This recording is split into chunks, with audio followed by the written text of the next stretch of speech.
بسم اللہ الرحمن الرحیم۔ السلام علیکم۔ تفاسیر میں لکھا ہے کہ حضرت موسیٰ علیہ السلام 40 سال تک فرعون سے مقابلہ کرتے رہے۔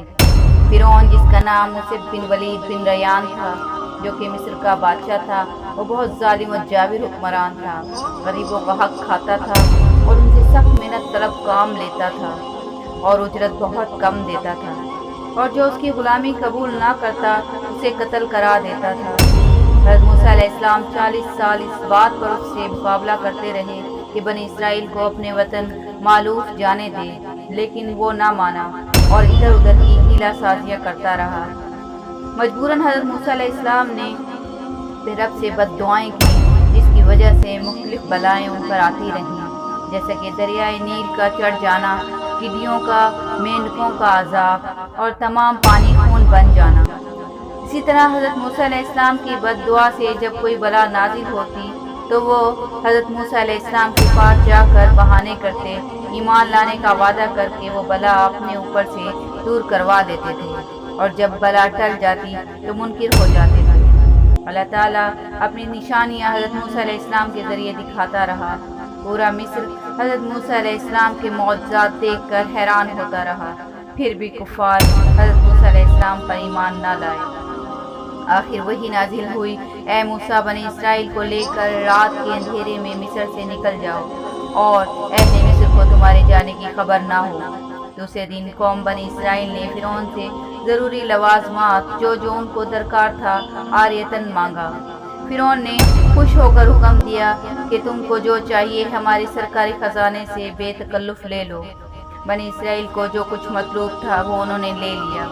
جب رات ہوئی تو حضرت موسیٰ علیہ السلام اپنے تمام لشکر کے ساتھ روانہ ہوئے اور دریائے نیل کے کنارے ایک بڑے میدان میں جا پہنچے۔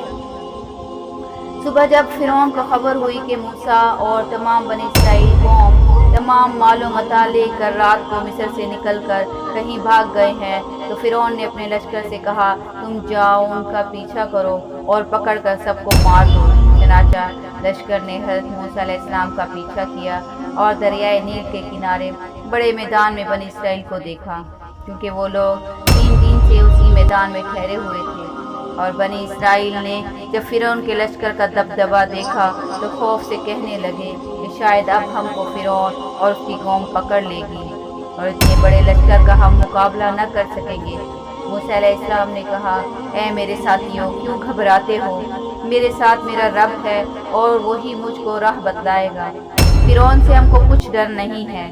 اسی وقت حضرت جبرائیل علیہ السلام نازل ہوئے اور کہنے لگے، اے موسیٰ، اپنا عصا دریائے نیل پر مارو، جیسا کہ اللہ تعالیٰ قرآن پاک میں فرماتا ہے۔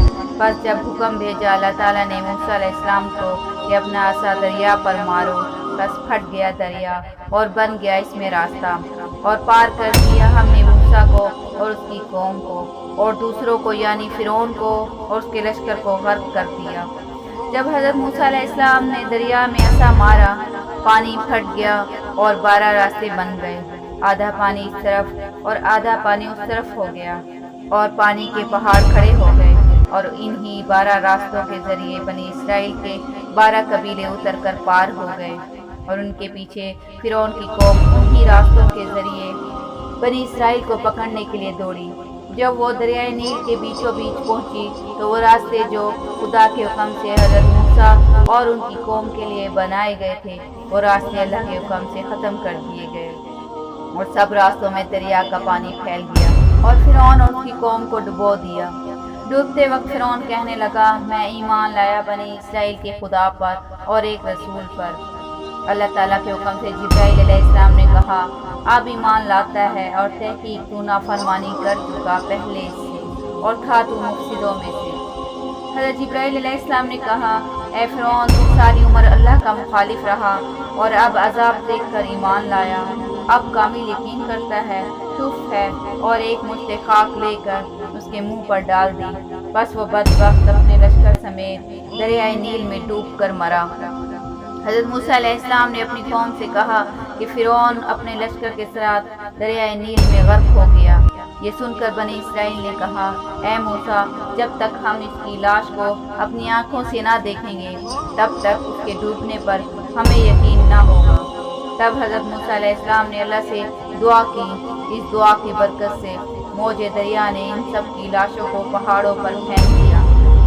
اس بارے میں ارشاد باری تعالیٰ ہے، آج ہم تیری لاش کو نکال لیں گے اور آنے والے لوگوں کے لیے نشان عبرت بنائیں گے، تاکہ وہ یہ جان لیں کہ زمین پر تکبر کرنے والوں کا انجام برا ہوتا ہے، اور جو تکبر کرتا ہے اور ظلم کرتا ہے وہ اللہ کی رحمت سے محروم ہو جاتا ہے اور جہنم اس کا ٹھکانہ بن جاتی ہے۔